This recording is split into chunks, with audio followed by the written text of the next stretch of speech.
सो hey guys, आज का हमारा टॉपिक है Bohr's model of the hydrogen atom. Hydrogen atom के बोहर्स मॉडल पे।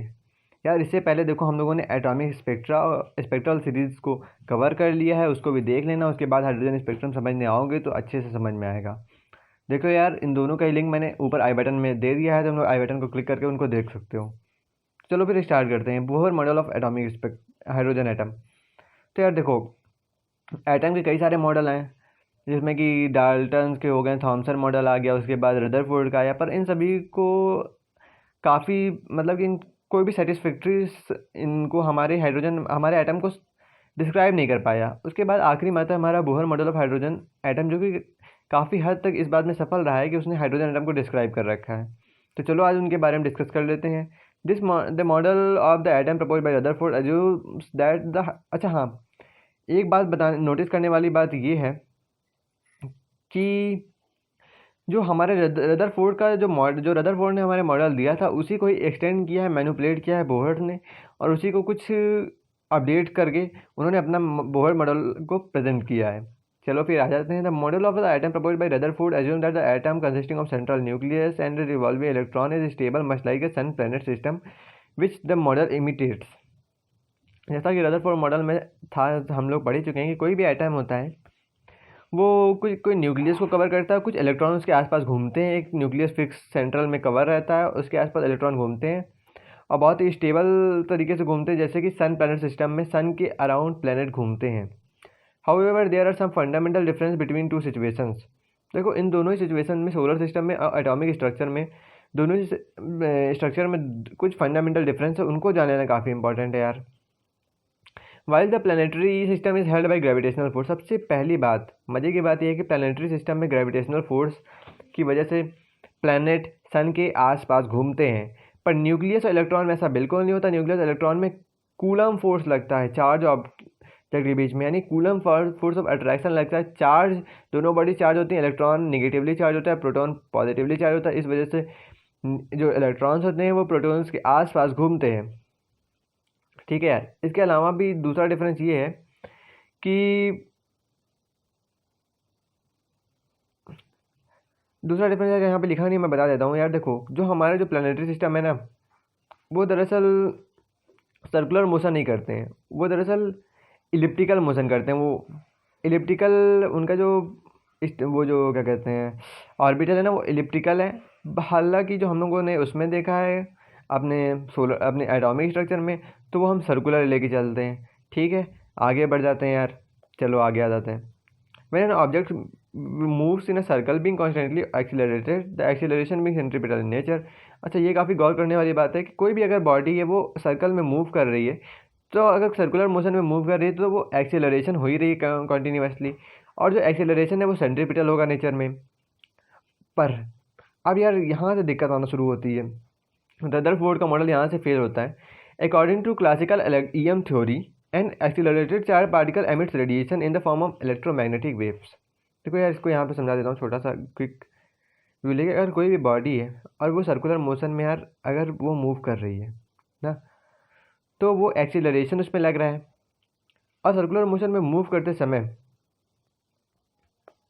वो क्या करेगी, लगातार एक्सीलरेट होगी। और EM थ्योरी के हिसाब से कोई भी बॉडी एक्सीलरेट हो रही होगी, कोई भी बॉडी अगर EM थ्योरी के हिसाब से अगर कोई भी बॉडी एक्सीलरेट हो रही है तो वो एनर्जी को एमिट करेगी। अगर वो मूव कर रही तो एनर्जी एमिट करेगी, और अगर एनर्जी एमिट करेगी तो धीरे धीरे उसकी एनर्जी कम होगी, तो उसका एक्सेलरेशन भी कम होता जाएगा और वो स्पाइरल इनवर्ड होने लगेगी। और अगर इस तरह का कुछ होता है तो आखिरी में क्या हो, एक समय ऐसा आएगा कि न्यूक्लियस जो होगा वो एटम में ही, वो क्या इलेक्ट्रॉन जो होंगे न्यूक्लियस में फॉल कर जाएंगे और एटम कोलैप्स कर जाएगा। इस तरह से कोई भी एटम स्टेबल हो ही नहीं सकता यार। देखो, अगर कोई भी, देखो मैं जैसे सिंपल सी बात करते हैं, कोई आदमी ऐसे करके भाग रहा है ग्राउंड के आसपास, ठीक है, उसके बाद एनर्जी अगर धीमे धीमे भागता है तो उसकी एनर्जी कम हो जाएगी, तो वो धीमे धीमे ऐसे करके चक्कर लगाने लगेगा, छोटे चक्कर लगाने लगेगा। ये तो कॉमन सी बात है, हम लोग रियल लाइफ में देखते हैं। धीमे धीमे धीमे उसकी एनर्जी और कम होती है कि आखिरी में क्या होगा कि वो यहाँ पे आ जाएगा, बीच पॉइंट में आ जाएगा। अगर यार इलेक्ट्रॉन ऐसा करेंगे यार, तो क्या होगा, इलेक्ट्रॉन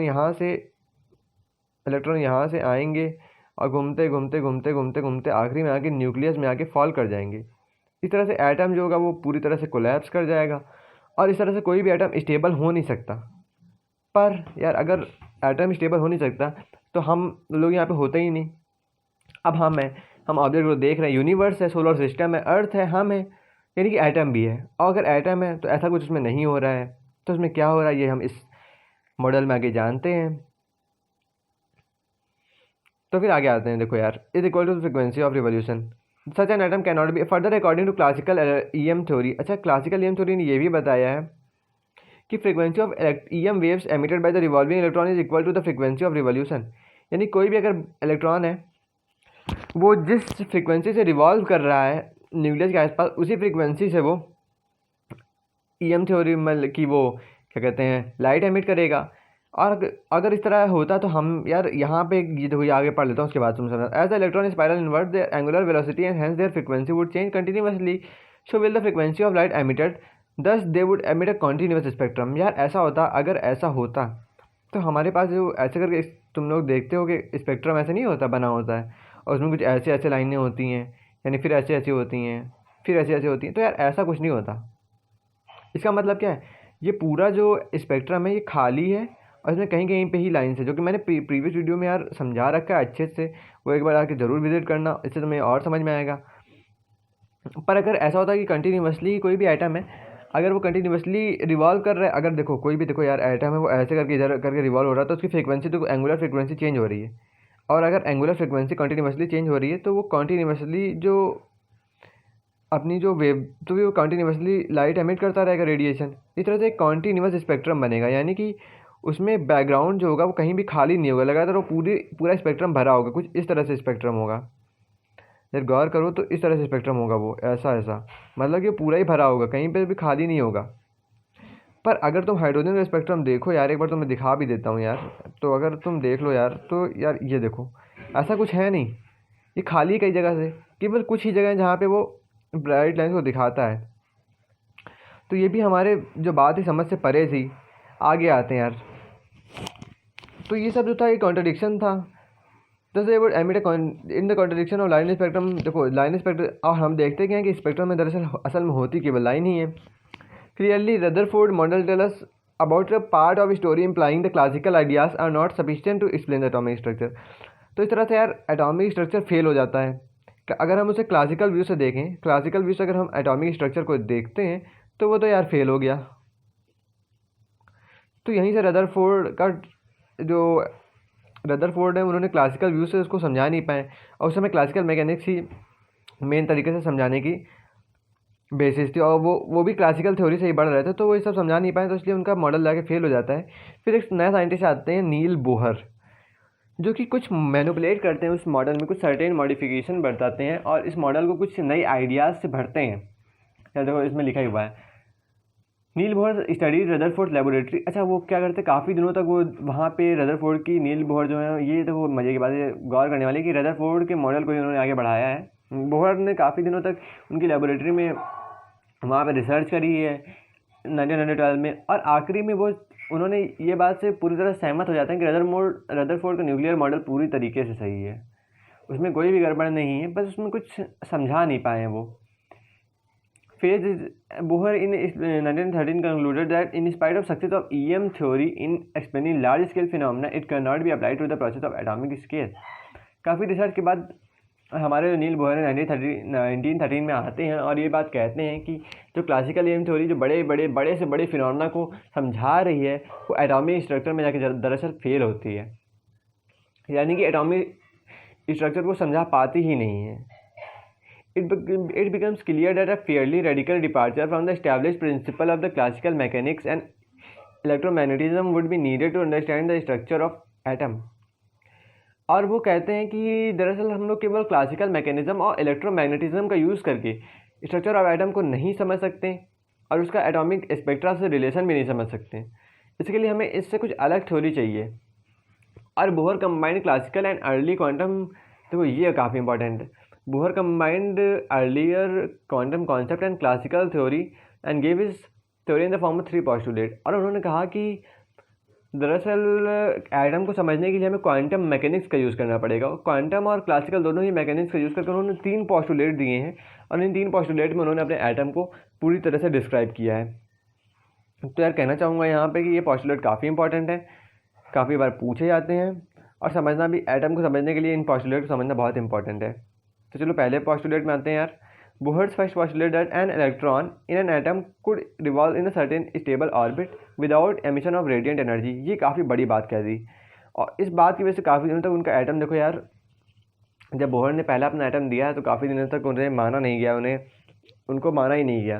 उन्होंने कह दिया कि एक इलेक्ट्रॉन जो है एक एटम में मूव करेगा, वो केवल सर्टेन ऑर्बिट में मूव करेगा, और उन ऑर्बिट में मूव करते समय वो कोई भी रेडिएंट एनर्जी को रेडिएट नहीं करेगा, कोई भी एनर्जी रेडिएट नहीं करेगा। यहाँ पे कई सारे साइंटिस्ट उनके पीछे पड़ गए कि यार ऐसा हो नहीं सकता, हमने क्लासिकल मैकेनिक्स में देखा है कि हर एटम, कोई भी अगर एटम रिवॉल्व कर रहा है तो कोई ना कोई एनर्जी रेडिएट करता ही है। पर ईएम थ्योरी के प्रेडिक्शन के उन्होंने कॉन्ट्ररी ये बात बोली, और according to this postulate each atom है सर्टेन, उन्होंने ये बात बताई कि हर एटम के पास कुछ स्टेबल एनर्जी स्टेट होती हैं जिसमें कि इलेक्ट्रॉन मूव करता है, बाकी सब में नहीं हो करता है। These are called stationary state of atom. ये काफ़ी इंपॉर्टेंट है कि इनको स्टेशनरी स्टेट ऑफ एटम कहते हैं। बोहर ने सेकंड पोस्टुलेट दिया। Bohr second postulate define that these stable orbits.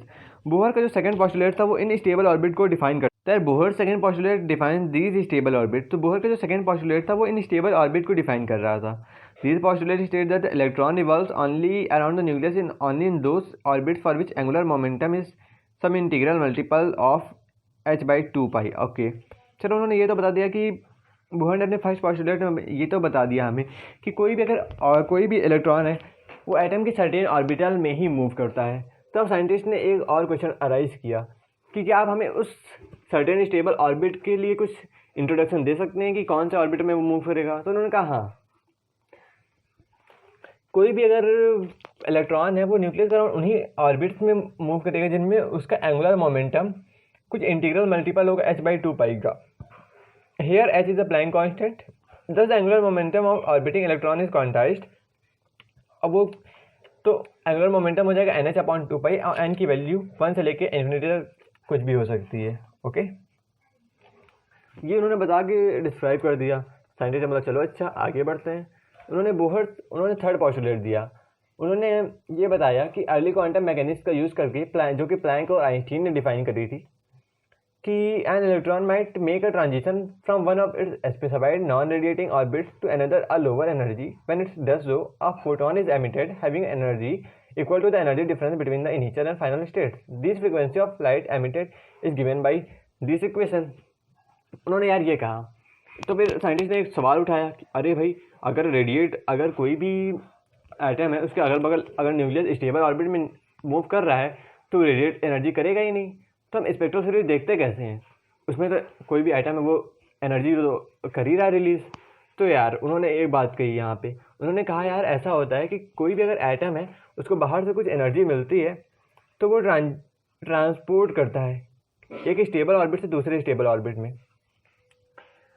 और जब वो उस स्टेबल और एक्साइटेड स्टेट, इसको उसी को उन्होंने कहा एक्साइटेड स्टेट कहा है कि कोई भी एटम है ग्राउंड स्टेट से एनर्जी मिलने के बाद एक स्टेट में पहुंच जाता है, और जब वो एक्साइटेड स्टेट से नीचे की लोअर एनर्जी ऑर्बिटल्स में आता है तो वो एक फोटोन को एमिट करता है, और उसकी एनर्जी डिफरेंस जो होता है वो जिस स्टेज से वो आ रहा है और जिस स्टेज में आखिरी में आता है उसके इक्वल होता है, उसके एनर्जी डिफरेंस के इक्वल होता है। तो उन्होंने कहा कि चलो भैया तुमने ये तो बता दिया, साइंटिस्ट ने कहा। अब उनकी अर्ग ये थी कि भैया इसके लिए कोई फार्मूला है, किस तरह से हम निकाल सकते हैं। तो उन्होंने एक फार्मूला भी दिया। काफ़ी ग्रेट साइंटिस्ट है, तो हम समझ सकते हो, उन्होंने काफ़ी मैनिपुलेट करके उन्होंने ये पूरी तरीके से समझा दिया था। उस समय यार साइंटिस्ट का मुँह काफ़ी खुला रह गया था, वो समझ नहीं पाए थे इसको, और काफ़ी दिनों बाद उनका ये जो एटॉमिक स्ट्रक्चर है वो एक्सेप्ट किया गया। चलो अगले वीडियो में हम लोग इसकी जो थ्योरेटिकल और